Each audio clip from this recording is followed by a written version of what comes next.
Hello good morning बच्चों, welcome to the DAV college online e learning lab.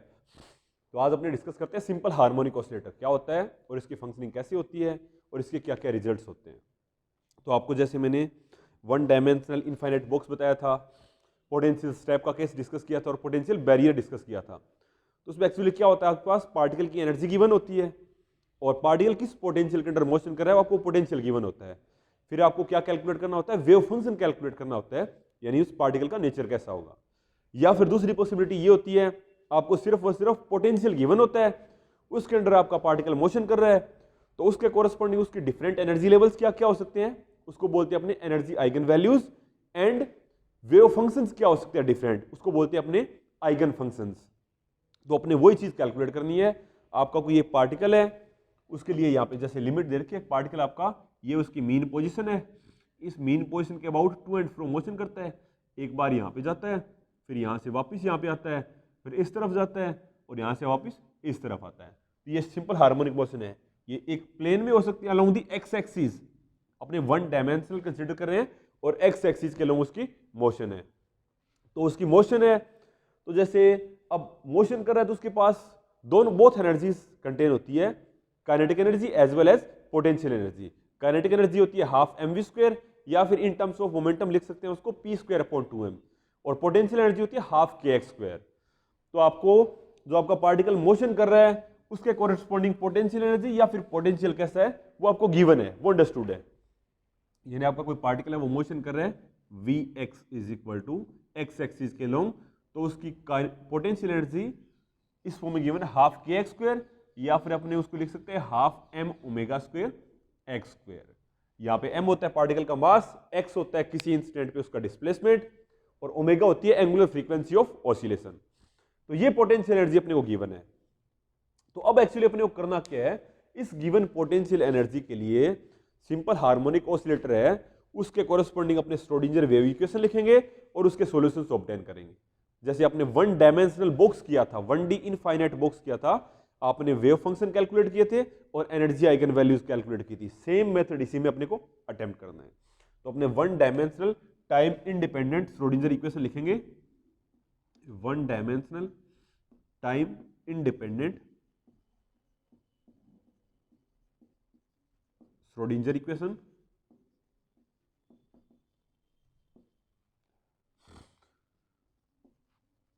होती है minus h square square upon 2m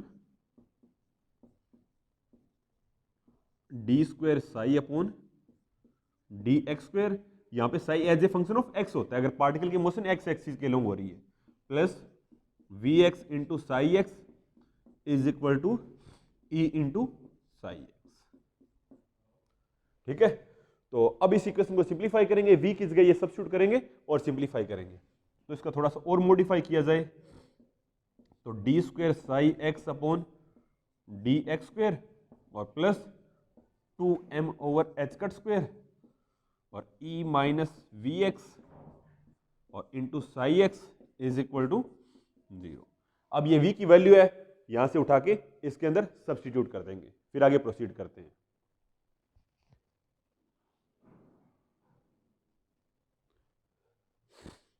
तो ये v की value यहां पे रखेंगे तो आपके पास इक्वेशन आ जाएगी d square psi x upon d x square और plus 2m over h cut square और e minus half m omega square x square into psi x is equal to 0।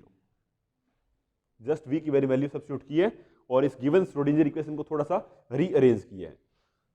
अब प्योर मैथमेटिक्स है, completely mathematical substitutions करते जाना है अपने को और इस इक्वेशन को फर्दर सोल्व करते जाना है। जैसे आपने 1D बॉक्स यानी वन डायमेंशनल इनफाइनाइट बॉक्स के केस में किया था। अब इस 2m upon h cut square को अंदर मल्टीप्लाई कर देते हैं, तो अंदर मल्टीप्लाई करेंगे तो आपके पास ये आएगा सोल्व होके d square psi x upon d x square और प्लस ये हो जाएगा 2m E upon h cut square और minus 2m upon h cut square और इनटू में half m omega square x square. Into में psi x is equal to 0। अब जो टर्म्स कैंसिल आउट हो रही है उसको कैंसिल कर देंगे और फर्दर सोल्व करेंगे।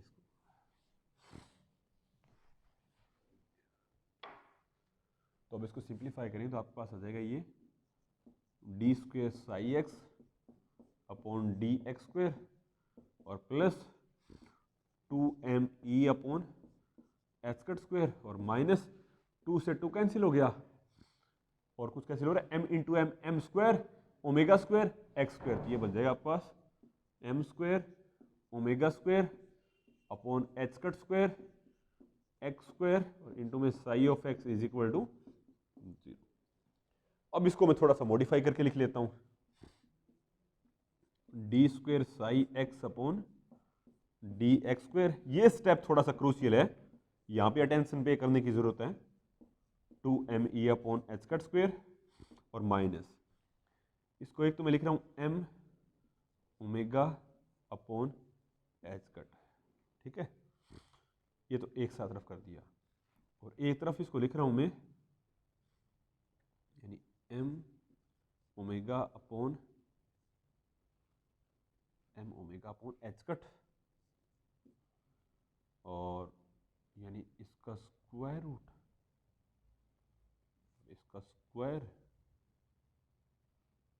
यानी इंटू में x, ठीक है। साथ में भी इंटू में ये x है, ये स्क्वायर रूट के बाहर है, स्क्वायर रूट के अंदर नहीं है और इसका square psi of x is equal to 0। Simplify कर दिया। अब इसको आप सिंप्लीफाई करोगे तो इसका स्क्वायर रूट हट जाएगा, m omega upon h cut आ जाएगा और x का स्क्वायर होकर x स्क्वायर बन जाएगा। तो m omega upon h cut एक आ जाएगा स्क्वायर होने के बाद में और m omega upon h cut क्या बन जाएगा, m square omega square upon h cut square और इंटू वाला x square as it is. तो इसको थोड़ा सा एक डिफरेंट लैंग्वेज में लिखा है मैंने। अब ये क्यों लिखा है, क्योंकि इस इक्वेशन को आपको सिंप्लीफाई करना डायरेक्टली पॉसिबल नहीं है। तो यहां पे आपकी ये इक्वेशन है, ये as a function of x है, अपने इसको कन्वर्ट करेंगे as a function of y, कोई नया वेरिएबल लेके आएंगे, उसके टर्म्स में इस इक्वेशन को सिंप्लीफाई करना इजी होता है। तो अब यहां पे आपकी इक्वेशन ये x के टर्म्स में है, इसको अपने सब्स्टिट्यूट करके y के टर्म्स में लेके आएंगे, फिर उसको सोल्व करते हैं एक्चुअली नेक्स्ट। तो यहां पे मैं सब्स्टिट्यूट करता हूं, let y is equal to alpha x where alpha is equal to क्या है, square root of m omega upon h cut. ये जो m omega upon h cut square root के अंदर है, इसको मैंने कोई नया नाम दे दिया है एल्फा। एल्फा भी एक कांस्टेंट क्वांटिटी है, नया कांस्टेंट, ताकि अपने इस पूरे को लेके ना चलना पड़े एक साथ। तो जहां भी आपको एल्फा दिखाई दे उसका मतलब उसकी वैल्यू क्या है, square root of m omega upon h cut. तो अब इस सब्स्टिट्यूशन का यूज करके आपको क्या करना है, इस इक्वेशन को फर्दर सिंप्लीफाई करेंगे। तो यहां से अपने y is equal to alpha x है, तो यानी ये चीज है, इसको मैं क्या रख दूंगा, ये अल्फा हो गया और ये x हो गया, अल्फा इंटू एक्स, इसकी जगह क्या सब्स्टिट्यूट कर दूंगा मैं, y सब्स्टिट्यूट कर दूंगा और इसको एज इट इज रहने देना, कोई छेड़ना नहीं। तो अब यहां से अगर मैं इसका डेरिवेटिव करूं, dy अपॉन dx अगर लिखें, dy upon dx is equal to क्या आ जाएगा, अल्फा, या फिर dx अपॉन dy लिखें तो वो क्या हो जाएगा, 1 अपॉन अल्फा। तो इन पैरामीटर्स का अपने आगे यूज करेंगे। तो जहां भी आपको dy अपॉन dx लिखा मिलेगा उसकी जगह अल्फा रख देंगे, या फिर जहां dx अपॉन dy उसका अपोजिट, उसकी जगह 1 अपॉन अल्फा सब्स्टिट्यूट कर देंगे। तो ये सब्स्टिट्यूशन है, ये बड़ा इंपॉर्टेंट है, इसका यूज करके इस इक्वेशन को अपने फर्दर क्या करेंगे, सोल्व करेंगे। और इस इक्वेशन को नेम दे दो इक्वेशन नंबर 1। तो अब अपना टारगेट रह गया इस नए सब्स्टिट्यूशन के साथ इस इक्वेशन को सिंप्लीफाई कैसे किया जाए, वो करना है।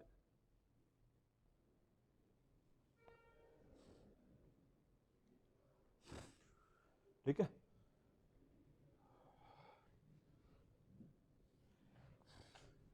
तो ऊपर वाली इक्वेशन में तो psi as a function of x है, और अब अपने को सिंप्लीफाई करेंगे यानी एक्स को हटा देना है, तो अब साई आपका क्या आ जाएगा, as a function of y आ जाएगा। वो लाने के लिए आपको चेन रूल भी यूज करना पड़ेगा। एक चेन रूल होता है, यानी जहां जहां एक्स है उसकी जगह, इसकी जगह तो अपने ये वाई वाला टर्म सब्स्टिट्यूट कर देंगे, यानी अल्फा एक्स की जगह वाई रख देंगे, और तो कुछ नहीं है, psi as a function of y हो जाएगा। और अब d square psi upon d x square है, इसको d square psi upon d y square में लेके आना है। वो कैसे कन्वर्ट करेंगे, उसके लिए आपको चेन रूल यूज करना पड़ता है। और चेन रूल क्या होता है वो अब यहां पे देखिए, यूजिंग चेन रूल, या उसको कन्वर्जन रूल भी कहते हैं। एक वेरिएबल को दूसरे में कन्वर्ट कैसे किया जाता है, यूजिंग चेन रूल। तो अब d psi upon psi as a function of x है, तो उसको कैसे कन्वर्ट करना है वो देखिए, d psi upon d x is equal to, इसको अपने ऐसे लिख सकते हैं क्या, d psi upon d y और into d y upon d x. देखिए अपने सब्स्टिट्यूशन करें एक्चुअली, या फिर d psi upon d y है उसको कैसे लिखा जा सकता है, तो ये कन्वर्जन एक्चुअली अपने को क्या करना है, ध्यान देना है। तो आपको लेके क्या आना है, अपने को लेके आना है d psi upon d x y की फॉर्म में लेके आना है। तो यानी d psi upon d y, इसको मैं ऐसे लिख सकता हूं क्या, d psi upon d x into d x upon d y. तो डी एक्स से डी एक्स को कैंसिल करेंगे तो d psi upon d y रह जाएगा, यहां पे भी d psi upon d y है। ये चेन रूल होता है दूसरे एक वेरिएबल को दूसरे में कैसे कन्वर्ट किया जाता है। तो अब इस टेक्निक का यूज करेंगे। तो d x upon d y की वैल्यू आप ऑलरेडी नोन हो, d x upon d y के 1 अपॉन एल्फा।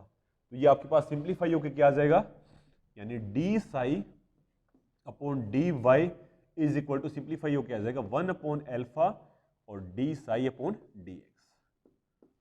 बट अपने को तो सेकंड ऑर्डर चाहिए, तो इसका एक ऑर्डर और बढ़ा देंगे, आगे सोल्व कर लेंगे उसको कैसे होता है।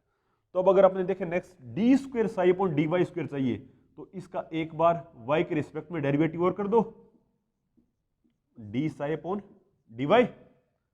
इसका y के रिस्पेक्ट में करेंगे लेफ्ट हैंड साइड का, तो राइट हैंड साइड का भी क्या करना पड़ेगा आपको, y के रिस्पेक्ट में डेरिवेटिव करना पड़ेगा। तो is equal to 1 upon alpha तो कांस्टेंट है, तो यानी d अपॉन डी वाई और d psi upon d x. ये ध्यान रखना, इस इक्वेशन को अपने लाइन खींच देते हैं अलग, इसकी जगह अपने को सब्स्टिट्यूट करना है, तो ऊपर कैलकुलेशन करते हुए आ जाते हैं। देखो भाई, तो दोनों तरफ y के रिस्पेक्ट में क्या किया, इस इक्वेशन का मैंने y के रिस्पेक्ट में लास्ट टर्म ये और फर्स्ट टर्म ये है, तो y के रिस्पेक्ट में डेरिवेटिव किया। तो इसको मैं थोड़ा सा मॉडिफाई कर सकता हूं क्या, इसको dx से मल्टीप्लाई कर दें और dx से क्या कर दें, डिवाइड कर दें। तो कोई भी फंक्शन होता है आप उसका पहले x के रिस्पेक्ट में डेरिवेटिव लो या फिर y के रिस्पेक्ट में लो, कोई फर्क नहीं पड़ता। इसका मतलब इस dy को तो उठा के मैं यहां पे ला सकता हूं और इस dx को उठा के यहां पे ले जा सकता हूं। मतलब इनको आपस में क्या किया जा सकता है, एक्सचेंज किया जा सकता है। इसको तो यहां पे भेज दें और इसको कहां पे लें, यहां पे लें। तो वो लाने पे ये बन जाएगा आपके पास 1 अपॉन एल्फा और d अपॉन डी एक्स और d psi upon d x और इनटू में ये बन जाएगा आपके पास dx upon d y. dx upon d y क्या होता है, अभी आपको बताया था 1 अपॉन एल्फा। तो इस dx अपॉन डी वाई की जगह क्या लिखेंगे, 1 अपॉन एल्फा, एक 1 अपॉन एल्फा ये है तो 1 अपॉन एल्फा स्क्वायर बन जाएगा, और ये क्या बन जाएगा d square psi upon d x square, और ये बन जाएगा d square psi upon d y square. तो आपके पास फर्दर सिंप्लीफाई करने पे यहां पे मतलब आपके पास कंक्लूडिंग रिजल्ट ये आ जाएगा यूजिंग चेन रूल, यानी d square psi upon d y square is equal to 1 upon alpha square और into d square psi upon d x square. Chain rule का यूज करके आपने यहां तक सोल्व कर दिया ये प्रोसेस।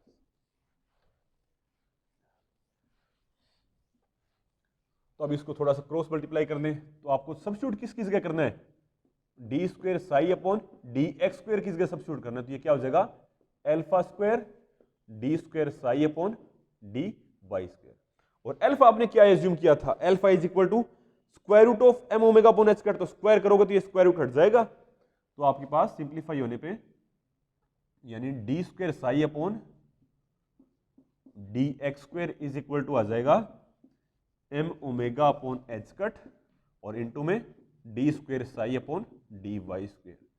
तो ये सब्स्टिट्यूशंस आपको इक्वेशन 1 में रखने हैं, d square psi upon d x square की जगह ये रखेंगे यहां पे, इसमें कोई चेंज नहीं करेंगे, और ये वाला पार्ट है इसकी जगह क्या रख देंगे y is equal to alpha x, क्योंकि ये अल्फा है ये x है, तो ये इस पूरे की जगह क्या आ जाएगा y और बाहर स्क्वायर है तो y स्क्वायर बन जाएगा। तो ये सिंप्लीफाई करना है अपने को, मतलब इन सारे सब्स्टिट्यूशंस को यूज कहां पे करना है, इक्वेशन 1 में।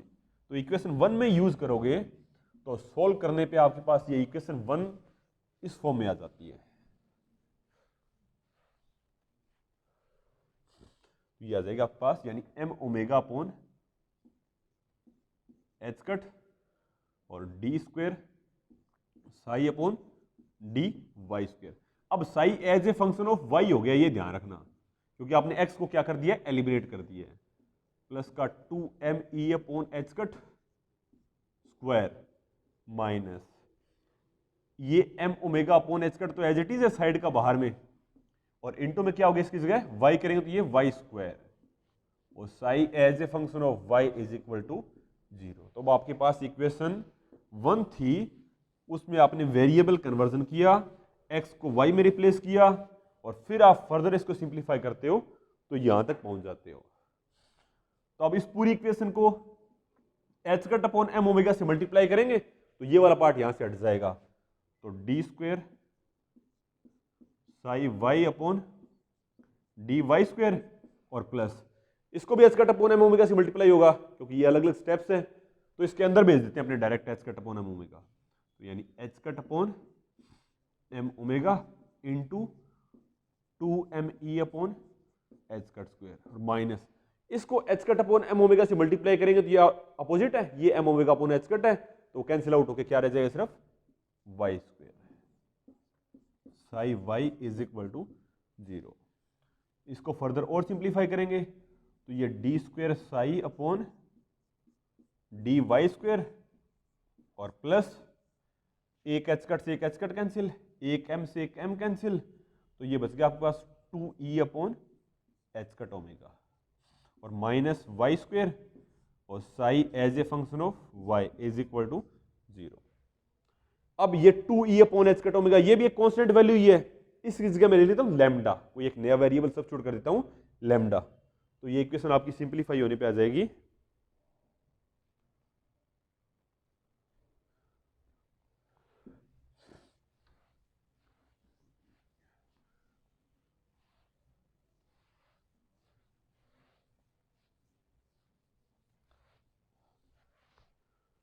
तो 2e अपॉन एच कट की जगह लैम्डा रखें तो ये आपके पास equation d square psi y upon d y square, और plus lambda minus y square into psi y is equal to 0, equation number 2। अब यहां पे मैंने क्या रखा है, where lambda is equal to क्या सब्स्टिट्यूट किया आपने, 2e upon h cut omega, ये ध्यान रखना, इसका अपने आगे यूज करेंगे, lambda is equal to 2e upon h cut omega. तो अब इसमें अब थोड़ा सा अपने अप्रोक्सीमेशन यूज करते हैं। अब ये एज्यूम करके चलते हैं अगर आपका पार्टिकल जो मोशन कर रहा है ना उसकी एनर्जी है कम है, लो एनर्जी है, और उसका जो एम्पलीट्यूड है ऑसिलेशन का वो क्या बहुत लार्ज है, एम्पलीट्यूड y है या फिर x है, उसकी वैल्यू क्या बहुत लार्ज है, तो y की वैल्यू तो लार्ज है और लैम्डा की वैल्यू क्या है, मतलब e की वैल्यू स्मॉल है, तो e और लैम्डा डायरेक्टली प्रोपोर्शनल है, तो लैम्डा भी क्या होगा, स्मॉल होगा, और लैम्डा यहाँ पे सिंगल पावर है, यहाँ पे इसकी डबल पावर है, तो ये और ही ज्यादा क्या है, डोमिनेटिंग है, तो उस केस में अपने वाई स्क्वायर के कंपैरिजन में लैम्डा को नेग्लेक्ट कर सकते हैं। तो आपके पास ये इक्वेशन सिंप्लीफाई होकर आ जाएगी d square psi y upon d y square, और minus y square psi y is equal to 0, equation number 3। अब ये आपके पास एक स्टैंडर्ड की डिफरेंशियल इक्वेशन आ गई है सेकंड ऑर्डर की, तो अपने इसको सोल्व करेंगे, इसको सोल्व नहीं करना, एक्चुअली इसका डायरेक्ट जो क्या रिजल्ट पॉसिबल हो सकता है वो अपने रिजल्ट लिखते हैं। तो इसका जो डायरेक्ट रिजल्ट लिखोगे, solution of equation 3 can be written as, ये आप लिखोगे solution of equation 3 can be written as,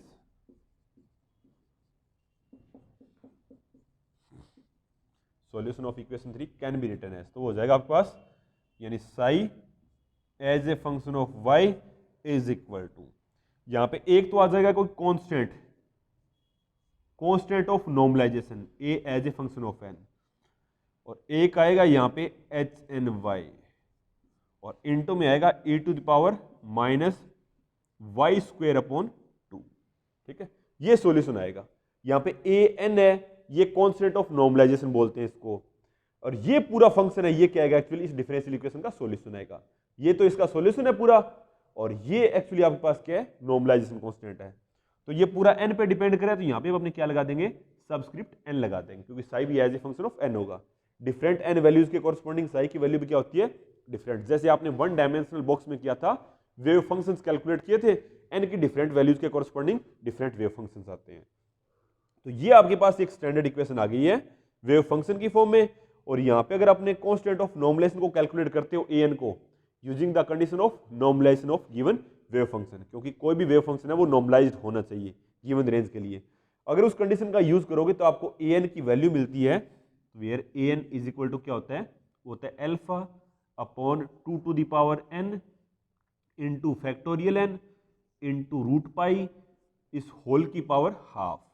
ये वैल्यू होती है कांस्टेंट ऑफ नॉर्मलाइजेशन की। तो ये यहां पे रख देंगे तो आपके पास एक स्टैंडर्ड का वेव फंक्शन आ जाएगा, जिसको अपने क्या बोलते हैं, आइगन फंक्शन बोलते हैं। तो इस इक्वेशन का सिंप्लीफिकेशन करने पे आपको आइगन फंक्शन कैसा फॉर्म का मिलेगा, किस फॉर्म का मिलेगा, वो बता देते हैं आपको। ये इक्वेशन नंबर 2 है, हाँ ठीक है, इक्वेशन नंबर 2। तो इसके मैं फॉर्म साइड में लिख देता हूँ, स्टैंडर्ड फॉर्म है ना, यानी साई एन की जो फॉर्म है उसको साइड में लिख देंगे। और अब ये जो इक्वेशन है ना, यहाँ पे आपके माइंड में आ रहा होगा एच एन वाई क्या है। एक्चुअली एच एन वाई है वो है हर्माइट पॉलिनोमियल, जो आप क्लासिकल मैकेनिक्स में पढ़ते हो डिफरेंशियल इक्वेशंस के केसेस में, Legendre polynomial, Bessel polynomial, Hermite's polynomial and Laguerre polynomial. तो यहाँ पे एक एच एन वाई ये फंक्शन ऑफ वाई है जो एक गिवन डिफरेंशियल इक्वेशन को सेटिस्फाई करता है। तो अब यहाँ पे अपने कंक्लूड करेंगे where h n y must satisfy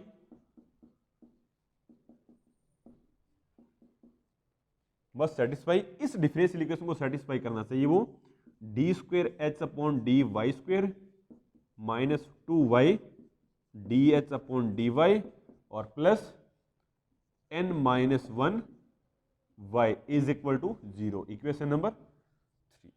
तो आपका जो एच एन वाई सोल्यूशन में आपने लिखा है उसके ऊपर एक कंडीशन है कि वो इस डिफरेंशियल इक्वेशन को क्या करना चाहिए, सेटिस्फाई करना चाहिए।